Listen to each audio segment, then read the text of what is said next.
Next topic हमारा आता है इक्विटी शेयर्स। इसमें अब हम लोग इसके फीचर्स और या कह लीजिए इसके पार्ट्स पे बात करेंगे। इसमें पहला हमारा आता है रेट ऑफ डिविडेंड।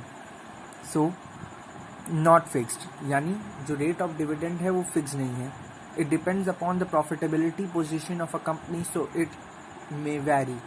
मतलब ये डिपेंड करता है प्रॉफिटेबिलिटी, यानी कितना प्रॉफिट कर पा रही है कंपनी अपना। जैसे कि मैंने आपको बताया प्रेफरेंस शेयर्स में कि उनके पास प्रेफरेंशियल राइट्स होते हैं, तो उनको इक्विटी शेयर से पहले देना होता है डिविडेंड, तो और उनका डिविडेंड फिक्स भी होता है रेट का, ठीक है। लेकिन इक्विटी का फिक्स रेट नहीं होता है। सो पहले डिविडेंड को दिया, बाय चांस अगर हम कंपनी ने कम प्रॉफिट अर्न किया, सो उस डिविडेंड प्रेफरेंशियल को तो जो है फिक्स रेट का देना है ना। तो इक्विटी के लिए जब कुछ बचेगा ही नहीं प्रेफरेंशियल शेयर्स को देने के बाद, तो कहाँ से देंगे? तो वही इट में वैरी, वही जो डिफरेंस आएगा, कभी ज़्यादा भी हो सकता है, कभी कम भी हो सकता है। दूसरा आता है preferential rights to dividend. Have no preferential rights to dividend, they are paid after preference shares. क्योंकि वो प्रेफरेंस शेयर्स के बाद पे किए जाते हैं, इसलिए उनके पास प्रेफरेंशियल राइट्स नहीं होता है। पहले पॉइंट में मैंने इसका आधा मीनिंग बता दिया आपको। नेक्स्ट पॉइंट हमारा आता है redemption. A company may buy back its equity shares up to 25% of its paid up capital and free reserves as per act 2013।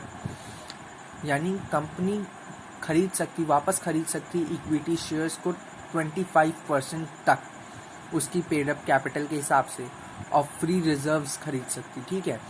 Companies act 2013 के हिसाब से, कंपनीज एक्ट 2013 में ये दिया हुआ है, ये रूल में है कि आप एक इक्विटी शेयर खरीद सकता अपने वापस पेड अप कैपिटल को 25% तक। नेक्स्ट आता है convertibility. Equity share holders convertible नहीं होते हैं प्रेफरेंस शेयर होल्डर्स में। नेक्स्ट बढ़ते हैं वोटिंग एंड पार्टिसिपेटिंग राइट पर। Yes, they enjoy both the rights, यानी इक्विटी शेयर होल्डर्स दोनों राइट, यानी वोटिंग और पार्टिसिपेटिंग दोनों के राइट को एंजॉय करते हैं। Arrears of dividend. Dividend on equity shares never accumulate. जैसे कि प्रेफरेंस शेयर होल्डर्स में अगर बाय चांस कंपनी लॉस सफ़र कर रही है, तो उसका डिविडेंड, प्रेफरेंस शेयर होल्डर्स का डिविडेंड एक्यूमुलेट करके कैरीड फॉरवर्ड किया जाता है नेक्स्ट बार में, कि नेक्स्ट टर्म जब वो डिविडेंड देगी प्रॉफिट अर्न करने पे, जब भी प्रॉफिट अर्न करे तब जब वो देगी डिविडेंड, तो वो ऐड होके उसके साथ वो भी एरियर्स के तौर पे मिलेगा। बट इक्विटी शेयर होल्डर्स में ऐसा नहीं होता है। नेक्स्ट आता है हमारा share capital. Meaning share limited by company limited by shares requires capital to meet its financial requirements. The company raises its capital by issuing shares, so it is called share capital. Meaning company जो limited होती है share से, उसको ज़रूरत पड़ती है capital की, ताकि वो अपने फाइनेंशियल रिक्वायरमेंट से लड़ सके, मतलब उसको पूरा कर सके, इसको फुलफिल कर सके, ठीक है। तो जो कंपनी होती है फिर वो रेज करती है कैपिटल को। कैसे? इस कैपिटल को रेज करने के लिए उसको इशू करना पड़ता है शेयर्स को, ठीक है। तो जो इशू करती इसी को वो कहते हैं share capital. Issuing shares for raising it's capital is called share capital, ठीक है। नेक्स्ट बढ़ते हैं हम लोग टाइप्स ऑफ शेयर कैपिटल पे। पहला आता है हमारा ऑथराइज्ड शेयर कैपिटल या नॉमिनल शेयर कैपिटल। ऑथराइज्ड कहिए शेयर कैपिटल या नॉमिनल कैपिटल कहिए, ठीक है। तो ये वो कैपिटल होते हैं जो कि ऑथराइज किए जाते हैं गवर्नमेंट से। जब आप, जैसे कि कंपनी ने गवर्नमेंट से कहा कि मुझे 1 लाख का कैपिटल ऑथराइज करा दिए, मतलब मुझे 1 लाख कैपिटल की ज़रूरत है अपनी कंपनी के लिए, या फिर उसने कहा 2 लाख की मुझे ज़रूरत है, या फिर कहा 2 करोड़ की ज़रूरत है, ठीक है। तो अगर गवर्नमेंट अलाउ कर देती है कि ठीक है आप ये 1 लाख तक का लीजिए, तो यानी इससे ये उसकी अपर लिमिट होगी कंपनी की कि वो इतने तक 1 लाख तक इशू कर सकता है शेयर्स, ठीक है। नहीं तो फिर 2 लाख तक की उसकी कैपिटल होगी, नहीं तो 2 करोड़ तक की भी होगी। अगर गवर्नमेंट अलाउ कर देती है कंपनी को और तो उसे हम लोग ऑथराइज कैपिटल कहते हैं, ठीक है। तो ये हो गया हमारा ऑथराइज कैपिटल। नेक्स्ट आता है हमारा issued capital. It is that part of authorise share capital which is issued by the company from time to time subscription. मतलब ये वो पार्ट है ऑथराइज शेयर कैपिटल का जो कि इशू किया जाता है कंपनी से, ठीक है। इशू करती है company time to time subscription के लिए, मतलब टाइम टू टाइम परचेज करती है, परचेज करने के लिए। जैसे कि मैंने आपको पहले ऑथराइज वाले में बताया कि कंपनी ने 1 लाख का या 2 लाख का या 2 करोड़ का, ठीक है, उसने ऑथराइज कैपिटल कराया, ऑथराइज कराया कैपिटल, ठीक है।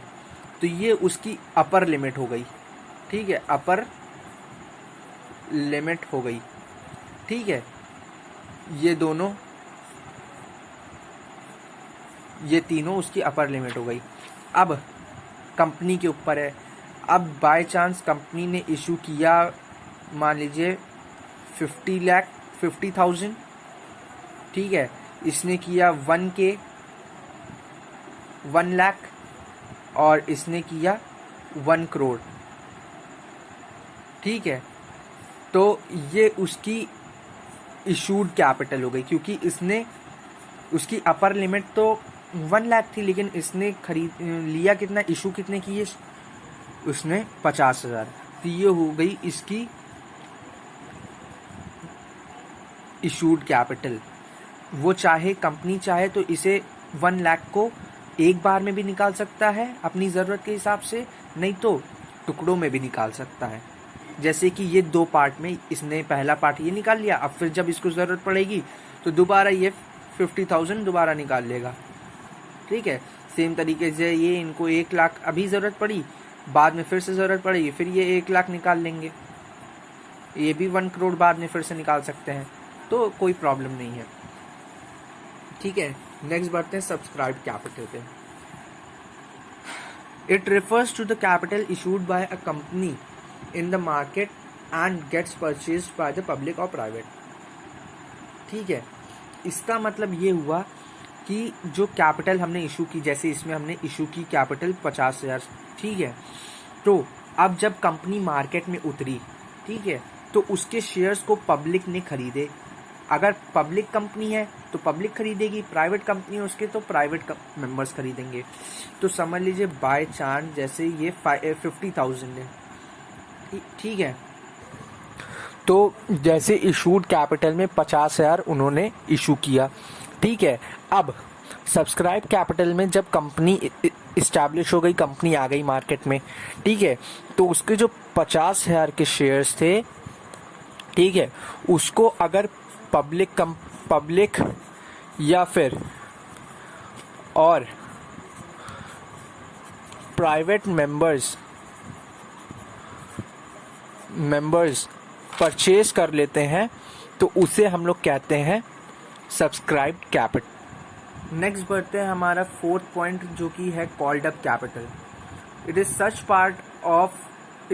Part of subscribed capital that has been called for payment. तो इसका मतलब ये हुआ कि जो सब्सक्राइब कैपिटल, जैसे अभी मैंने बताया कि 50,000 का पब्लिक ने या प्राइवेट मेंबर्स ने सब्सक्राइब कर लिया, ओके। तो अब जो डायरेक्टर्स होते हैं वो शेयर होल्डर्स से उसके पेमेंट के लिए पूछते हैं, ठीक है। तो इन शेयर्स के पेमेंट के लिए डायरेक्टर शेयर होल्डर्स से पूछते हैं कि उनका पेमेंट फुल्ली पेड हुआ है या subscribe but not fully paid हुआ है, ठीक है। तो उसे हम लोग कहते हैं called up capital. Paid up capital पे बात में है, हमारा लास्ट पॉइंट है शेयर कैपिटल का।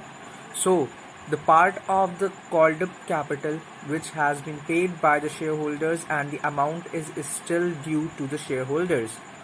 यानी ये वो पार्ट है कॉल्ड अप कैपिटल का जो कि मांगा जा चुका है शेयर से पे करने के लिए, लेकिन अमाउंट अभी भी ड्यू है शेयर होल्डर्स को।